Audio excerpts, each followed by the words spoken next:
मित्रांनो नमस्कार. या सीरीजमधला आपला हा 5वा आणि शेवटचा व्हिडिओ, ज्याच्यामध्ये मध्यम आणि लघु उद्योजकाच्या आणि व्यापाऱ्यांच्या होणाऱ्या 10 प्रमुख चुका आपण बघत आहोत.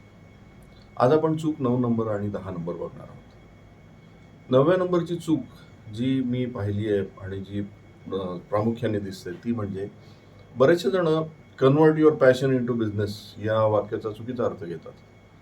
म्हणजे तुमच्या पॅशनला बिझनेसमध्ये कन्वर्ट करा. इट्स नॉट ऑलवेज ट्रू, हे लक्षात घ्या. कारण समजा असं गृहीत धरा की तुमचा व्यवसाय आणि तुमच्या कस्टमरला जे पाहिजे आणि तुमचं पॅशन मॅच होत नसेल, तर तुम्ही त्यालाच रेटून धरणार का? तुम्ही त्यालाच पकडून ठेवणार का? इनफॅक्ट तुमच्या बिझनेसला कशाची गरज आहे, तुमच्या कस्टमरला कशाची गरज आहे, याला तुम्ही हळूहळू you can practice it and convert it into your passion. Doing business should be your passion. Making business successful should be your passion. त्यामुळे एक लक्षात घ्या की चुकीच्या या भ्रामक अर्थामध्ये अडकू नका की converting business passion into your business आणि मग त्याला यशस्वी बनवणे. तसं बनवता येत नाही मित्रांनो. तुमच्या कस्टमरला काय पाहिजे, मार्केटची नीड काय आहे आणि व्यवसाय सक्सेसफुल होणं हे तुमचं पॅशन असलं पाहिजे. आणि जर ते तुम्हाला जमत नसेल तर hire people who can do it, because your business becoming successful is your priority. तुम्ही तुमचं स्वतःचं पॅशनेट आयुष्य हे स्वतंत्रपणे जगू शकता मित्रांनो, हे लक्षात घ्या. नेक्स्ट 10वी आणि सगळ्यात महत्त्वाची गोष्ट जी म्हणजे स्वतःला अपडेटेड न ठेवणे.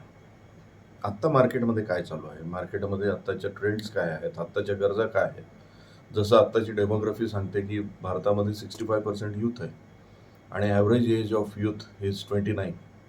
त्या यूथला काय पाहिजे, 65% पॉप्युलेशनला नेमकं काय पाहिजे, त्यांच्या आवडीनिवडी काय आहेत, त्यानुसार माझा बिझनेससुद्धा मला करता आला पाहिजे, त्यानुसार मला काही बदल घडवता आले पाहिजे.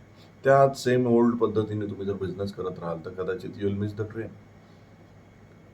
या 10 गोष्टीचा परत परत रिव्हिजन करून तुमच्या व्यवसायाशी संबंध लावा मित्रांनो. कारण बऱ्याच वेळा असं होतं की आपल्याला असं वाटतं पूर्वी जी गोष्ट सक्सेसफुल झाली आहे ती पुढे पण झाली पाहिजे, पण तसं होत नाही. कारण वारंवार बदलत जाणार आहे या आणि सध्याच्या फास्ट चेंजिंग वर्ल्डमध्ये आपल्याला हे लक्षात घ्यायला हवं की या लेटेस्ट ट्रेंडला मी कसा अडॉप्ट होऊ शकेल, या लेटेस्ट ट्रेंडमधून मी माझा बिझनेस कसा वर आणू शकेल.